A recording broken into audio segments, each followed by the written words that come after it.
आज दिनांक 10 जून 2021, class 11th, subject biology. प्यारे बच्चों, आज आप लोगों का बायोलॉजी सब्जेक्ट में लेसन नंबर 1 स्टार्ट हो रहा है, जिसका नाम है सजीव जगत यानी कि लिविंग वर्ल्ड। देखिए, ये पूरी पूरी यूनिट है कि सजीव जगत की विविधता। जब हम डाइवर्सिटी की बात करते हैं तो इसमें बहुत कुछ होता है कि किस प्रकार से जो लिविंग वर्ल्ड है वो क्या है, फिर क्लासिफिकेशन क्या है, फिर जो पूरा वर्ल्ड है, ऑर्गेनिज्म है, उनको किस प्रकार क्लासिफाइड किया गया है। फिर आगे बहुत सारे इसमें बताता जाऊंगा आगे। लेकिन सबसे पहले जो हम शुरुआत करते हैं तब हम जानते हैं कि लिविंग वर्ल्ड क्या है, लिविंग्स क्या होते हैं, लाइफ क्या है, कैरेक्टर्स क्या हैं लिविंग के, इनकी बात करते हैं। तो जब बात डाइवर्सिटी की है तो सबसे बेसिक पॉइंट है कि आखिर लिविंग है क्या। और उस लिविंग से भी पहले की बात यह है कि आखिर बायोलॉजी क्या है, क्योंकि आप लोगों का बायोलॉजी से बहुत नज़दीक का नाता रहा है। 9th और 10th में आप लोगों ने बायोलॉजी ली, बायोलॉजी का एक पार्ट रहा आपके पास साइंस में। अब आप लोग बिल्कुल क्लियर तरीके से बायोलॉजी को अपने साथ जोड़ेंगे। इसमें कोई पार्ट नहीं है, ये पूरा सब्जेक्ट रहेगा। तो हम लोग आज जानते हैं कि आखिर बायोलॉजी है क्या। देखिए, जब बात जीव विज्ञान की होती है तो इसमें जब जीव विज्ञान को हम गौर से देखें तो जीव विज्ञान या बायोलॉजी जो शब्द है वो लैमार्क ने सन 1802 ईस्वी में बायोस और लोगोस दो शब्दों से मिलकर बनाया था। किसने? लैमार्क ने। और शब्द कौन से थे? बायोस और लोगोस। बायोस का मतलब होता है जीवन यानी लाइफ, और लोगोस का मतलब होता है अध्ययन करना यानी स्टडी। तो जब हम लाइफ की स्टडी कर रहे होते हैं, लाइफ मतलब संपूर्ण जीवन की, अच्छा अपने जीवन की नहीं, इस संसार में पाए जाने वाले समस्त ऑर्गेनिज्म यानी जीवधारी जितने भी हैं, ऑल लिविंग बीइंग्स, सभी का जब उनकी लाइफ का हम अध्ययन करते हैं तो उसको हम बायोलॉजी बोलते हैं। विज्ञान की वह शाखा जिसके अंतर्गत लिविंग बीइंग्स का अध्ययन किया जाता है बायोलॉजी कहलाती है। इसको बेसिकली अगर हम देखें तो ये दो भागों में विभक्त है, जो आप लोगों के पार्ट भी हैं, इंटर में भी है और फर्स्ट ईयर में भी। पहले ये पार्ट अलग अलग थे, लेकिन अब इनको क्या किया गया, इनको एक साथ रखा गया। पहले जंतु विज्ञान अलग था और वनस्पति विज्ञान अलग था, लेकिन अब इसको मर्ज कर दिया गया। तो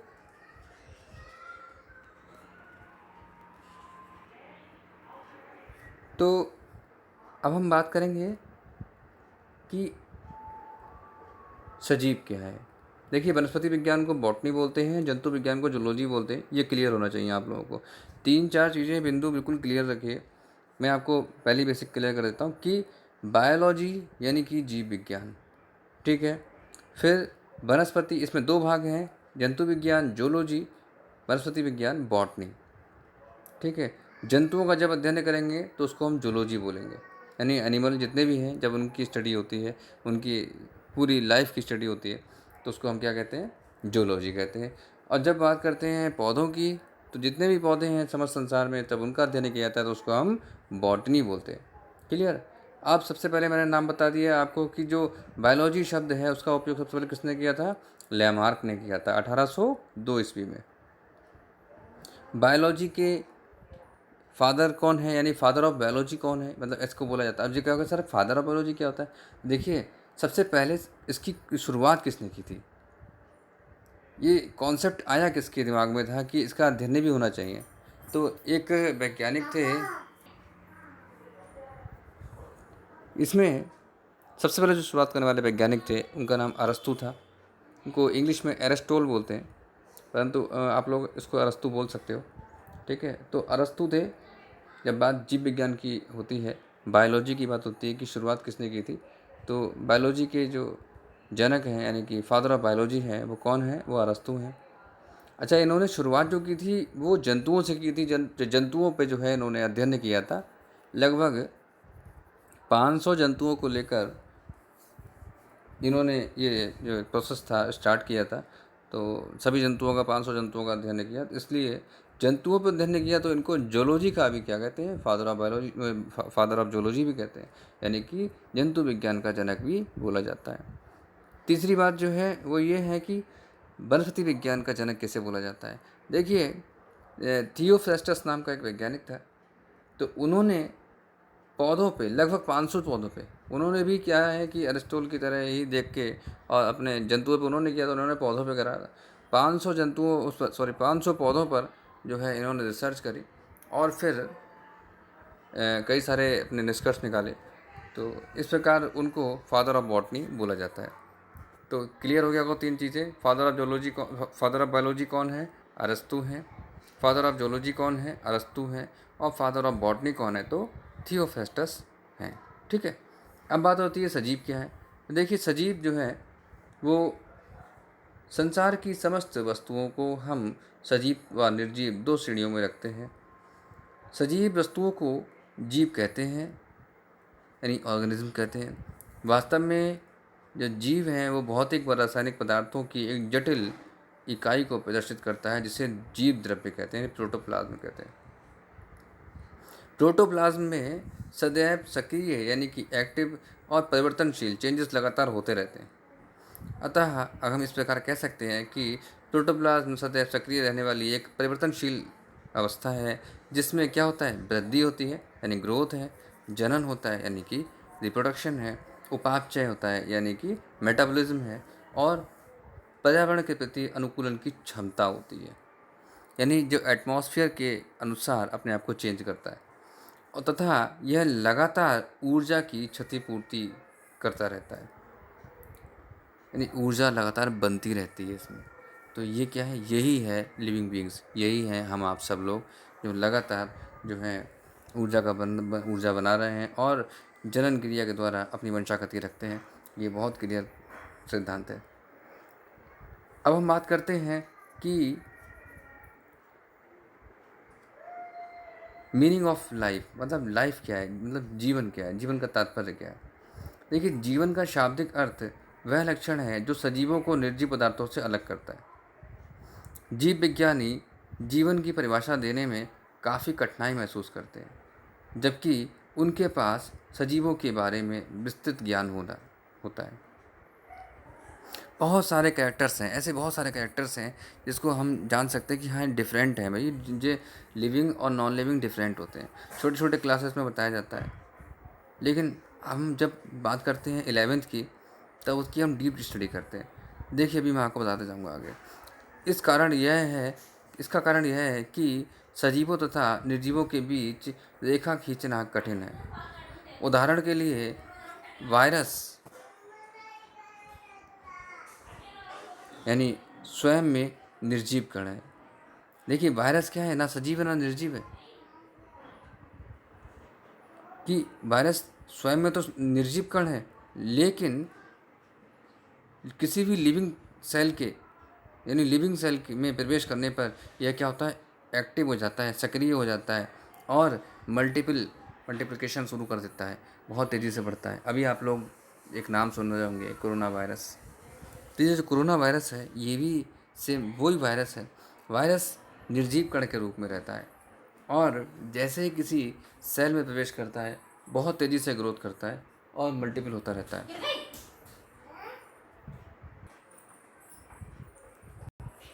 अब हम बात करते हैं कि इसलिए जो क्या है ना, वायरस को सजीव और निर्जीव के बीच की कड़ी कहा जाता है। तो वायरस में कोई भी सेल नहीं होती, इसलिए देखिए वायरस सेल में तो एंटर कर सकता है, लेकिन खुद की सेल नहीं है इसके पास, ना ही कोई सेल ऑर्गेनेल्स है। जैसे बहुत सारे नाम सुने होंगे आपने, माइटोकॉन्ड्रिया, क्लोरोप्लास्ट, गोल्जी बॉडीज़, ये कोई भी कैरेक्टर इसके पास नहीं होता है। इसके पास केवल अपना जेनेटिक मटेरियल होता है, या तो वो डीएनए होगा या फिर आरएनए होगा, दोनों नहीं हो सकते, कोई एक होगा। डीएनए वायरसेस भी होते हैं और आरएनए वायरसेस भी होते हैं। एक खास बात और बताता हूँ आपको, जितने भी प्लांट डिजीज मतलब जो प्लांट वायरस हैं वो सबके सब आरएनए वायरस होते हैं ऑलमोस्ट। और जो जितने भी आरएनए वायरस होते हैं बहुत ही घातक होते हैं, बहुत ही खतरनाक होते हैं, ये डिजीज़ कॉज करने वाले होते हैं। और वैसे तो वायरस जितने भी हैं सभी डिजीज़ कॉज करने वाले हैं लगभग लगभग, वो खतरनाक वायरस हैं। और वायरस इसको जो है लंबे समय तक भी हम लोग इसको फ्रीज कर सकते हैं। हजारों साल तक वायरस को क्रिस्टल रूप में रखा जा सकता है। इसकी खुद की अपनी सेल नहीं है, इसलिए ना ये किसी भी क्लासिफिकेशन में इसको इंक्लूड नहीं किया गया है। आप किसी भी क्लासिफिकेशन में देख लीजिए, कहीं वायरस नहीं मिलेगा। सबसे पहले जो शुरुआत होती है वो बैक्टीरिया से ही होती है। बैक्टीरिया में साइनोबैक्टीरिया, वो हम आपको आगे चर्चा करेंगे इस बात में। चलिए ठीक है, बात होती है इसके बाद सजीवों के लक्षण कौन कौन से हैं। तो प्यारे बच्चों, जब हम बात करते हैं सजीवों के लक्षणों की, तो ऑटोमेटिकली इसके जो अपोजिट में है यानी निर्जीव, उनमें वो डिफरेंट यानी कि उनमें नहीं होंगे, एब्सेंट होंगे, वो डिफरेंट होंगे उसमें। तो सबसे पहले हम बात करते हैं सेलुलर ऑर्गेनाइजेशन की। पहला जो हमारा है यानी कोश की संगठन, सेलुलर ऑर्गेनाइजेशन। देखिए, एक सेल होती है, हर एक लिविंग सेल जो हर एक जो लिविंग ऑर्गेनिज्म है उसकी एक सेल होती है। बैक्टीरिया से लेकर और यूकैरियोटिक तक, जितने भी मैमेलियंस तक, जितने भी लिविंग हैं उनमें सेल है। अब ये बात अलग पड़ती है कि कुछ यूनिसेलुलर हैं, कुछ क्या है मल्टी सेलुलर हैं, लेकिन सेल जरूर है, समझे। इसी प्रकार जब हम बात करते हैं दूसरा शेप एंड साइज की, तो सबका एक आकार है, हर एक का एक अपना आकार है, ये आपको पता है। सबकी अपनी संरचना है। इसी प्रकार सबकी ग्रोथ होती है। एक खास बात देखो, ग्रोथ का मतलब क्या है, वृद्धि होती है। और वृद्धि के तरीके क्या है, वो बढ़ता है, ठीक है। जैसे कि हम आप, ठीक है ना, केवल ओनली एक सिंगल एक सेल से और फिर मल्टीप्लिकेशन होते होते होते होते फिर क्या होता है, पूरा एक ऑर्गेनिज्म बन जाता है, ठीक है। तो ये क्या है, ये ग्रोथ है। उसके बाद जब बात होती है न्यूट्रिशन की, तो यानी कि जो ऑर्गेनिज्म होता है उसको फूड चाहिए, उसको जो है ऊर्जा की आवश्यकता होती है। ऊर्जा कैसे मिलेगी, तो यानी एनर्जी को प्राप्त करने के लिए क्या करता है, वो न्यूट्रिशन का फीड करता है। कुछ ऐसे होते हैं जो ऑटोट्रॉप्स होते हैं, कुछ होते हैं हेटरोट्रॉप्स। ऑटोट्रॉप्स अपना भोजन स्वयं बना लेते हैं, तो आपको पता ही है, यानी हम स्वपोषी कहते हैं ऑटोट्रॉप्स। और हेटरोट्रॉप्स कौन से होते हैं, जो दूसरों पर आश्रित रहते हैं लेकिन भोजन जरूर करते हैं, न्यूट्रिशन लेते हैं। मेटाबॉलिज्म में दो प्रकार की क्रियाएं होती हैं, एक होती है एनाबॉलिज्म, दूसरी होती है कैटाबॉलिज्म। एनाबॉलिज्म क्या है, उसमें प्रोटोप्लाज्म बनता है, और जो कैटाबॉलिज्म है उसमें क्या है, उसमें जो भोज्य पदार्थ है उसके ऑक्सीकरण से क्या ऊर्जा बनती है। मतलब भोज्य पदार्थ जो उसमें व्यवस्थित रखा जो बना सेल में, उसका जब ऑक्सीकरण होता है तो उससे ऊर्जा बनती है, एनर्जी बनती है, तो इसको हम कैटाबॉलिज्म को कहते हैं। फिर सबसे बेसिक पॉइंट है रेस्पायरेशन। रेस्पायरेशन सिर्फ और सिर्फ किस में, लिविंग बींग्स में है। ये सारे बिंदु जितने भी सब लिविंग बींग्स में ही हैं। रेस्पायरेशन कभी सुना है कि भी कुर्सी सांस लेती है, कभी सुना है कि लोहे का ग्रिल कोई सांस लेता है, ये सब नॉन लिविंग है। लिविंग में ये कैरेक्टर्स होता है कि हम लोग क्या करते हैं, हमारे पास एक रेस्पिरेटरी ऑर्गन होता है हर एक एनिमल के पास। कुछ स्किन से करते हैं, कुछ के पास जो ऑर्गन्स होते हैं। एक्सक्रीशन होता है, एक्सक्रीटरी पार्ट पाए जाते हैं हमारे अंदर, अपने अंदर कौन से हैं? किडनी। किडनी क्या करती है? ये फिल्टर करती है, ब्लड फिल्टर करती है। उसमें क्या, फिर ब्लड में से जितनी भी यूरिया होती है, यूरिन होती है, उसको फिल्टर कर लेती है और फिर जो है वो शरीर के द्वारा बाहर निकाल दिया जाता है मूत्राशय से। ठीक है। अब इसके बाद जब बात आती है लोकोमोशन की, बहुत बेसिक पॉइंट देखो आप। लोकोमोशन, एक स्थान से दूसरे स्थान पर चलना। कभी सुना है कभी कुर्सी ऐसी एक स्थान से दूसरे स्थान चली गई? नहीं सुना होगा। लेकिन ऐसा किस में होता है? केवल लिविंग बींग्स में होता है। अच्छा, फिर आप कहेंगे सर पेड़ तो नहीं कुछ ऐसा करते हैं, एक स्थान से दूसरे स्थान जाते हैं, लेकिन पेड़ों में मूवमेंट तो होता है। मूवमेंट समझ रहे हैं आप? पेड़ एक स्थान पर खड़े रहते हैं तब भी हिलते रहते हैं। अब वो वायु के द्वारा या किसी भी मूव, आप कहोगे सर ऐसा तो नहीं, वो हवा चलती है। तो भैया ये बताओ, अच्छा फिर जो सूरजमुखी का पौधा होता है वो कैसे मूव करता है? सुना होगा, आपने सुना भी होगा कि सूर्य के साथ साथ मूव करता है वो। तो ये सब क्या है? ये मूवमेंट है, सिर्फ और सिर्फ लिविंग बींग्स में होता है। इसी प्रकार आपने बहुत सारे ऐसे तने देखे होंगे जिनमें स्प्रिंग्स होती हैं, जो क्या करती हैं, आधार पकड़ती हैं।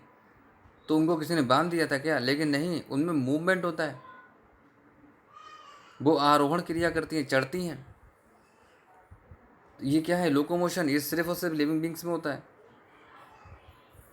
इसी प्रकार संवेदनशीलता है, अनुकूलता है, सेंसिटिविटी, ये बहुत इंपॉर्टेंट कैरेक्टर्स हैं। ये केवल और केवल किस में होते हैं? ये लिविंग बींग्स में होते हैं। एडेप्टेबिलिटी, उसके बाद है रिप्रोडक्शन। रिप्रोडक्शन यानी अपनी जैसे संतान की उत्पत्ति करना, ये सिर्फ और सिर्फ लिविंग बींग्स में होता है। अब ये तो आप वायरस से देख लीजिए, वायरस से लेकर और यूकैरियोटिक मैमल्स तक देख लीजिए, सारे के सारे कैसे हैं? सब अपनी अपनी जैसी संतति बनाते हैं। उनका अपना खुद का जो है क्या है, क्रोमोसोमल नंबर होता है।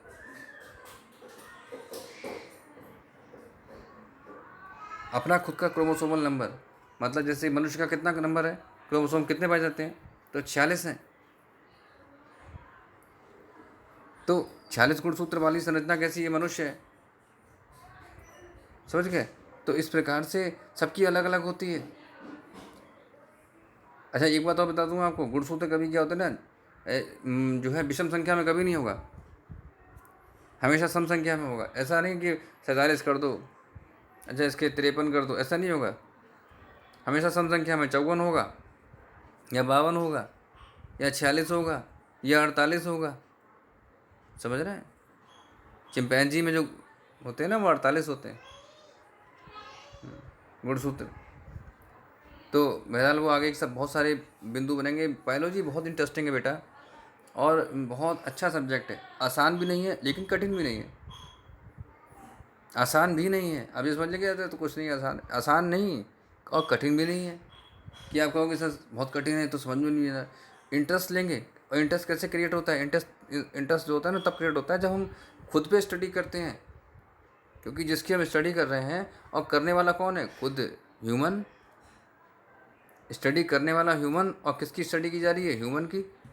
तो अपने आप पे स्टडी कर लीजिए, यानी कि आपने बायोलॉजी पढ़ ली, आधी बायोलॉजी आपने क्लियर कर ली। देखिए उसके लिए क्या करना पड़ता है, अपने ऊपर स्टडी करिए कि कौन कौन से ऑर्गन हैं, कैसे कार्य कर रहे होंगे।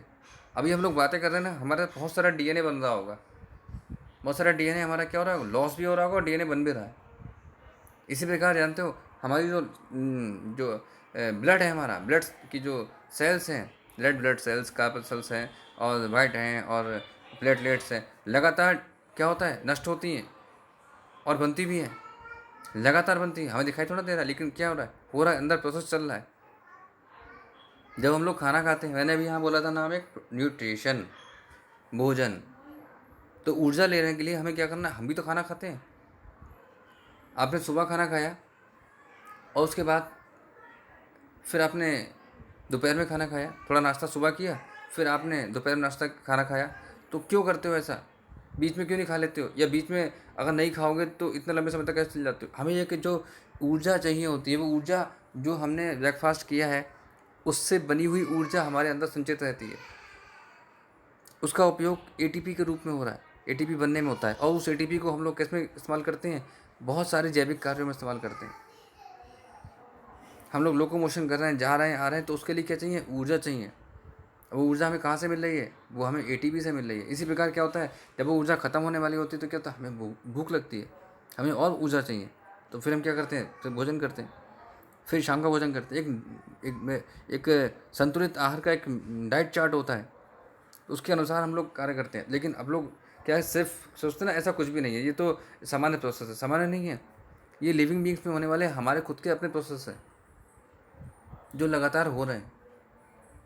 प्यारे बच्चों, इस प्रकार से अगर हम देखते हैं तो बहुत सारे कैरेक्टर्स हम लोगों ने आज जाने। Cellular organisation, shape and size, growth, nutrition, metabolism, respiration, excretion, locomotion, sensitivity, adaptability और रिप्रोडक्शन, ऐसे और बहुत सारे हो सकते हैं। तो आशा करता हूँ आप लोगों को आज का वीडियो बहुत अच्छा लगा होगा। देखिए, बहुत सारे कैरेक्टर्स हैं, इन लोगों को आप लोग याद करिएगा। इसकी पीडीएफ आपको प्रोवाइड करा दी जाएगी। पीडीएफ के अनुसार आप लोग लिखिएगा। समझने के लिए वीडियो देख सकते हैं, बार बार देखिए, वीडियो आपके पास सेव है।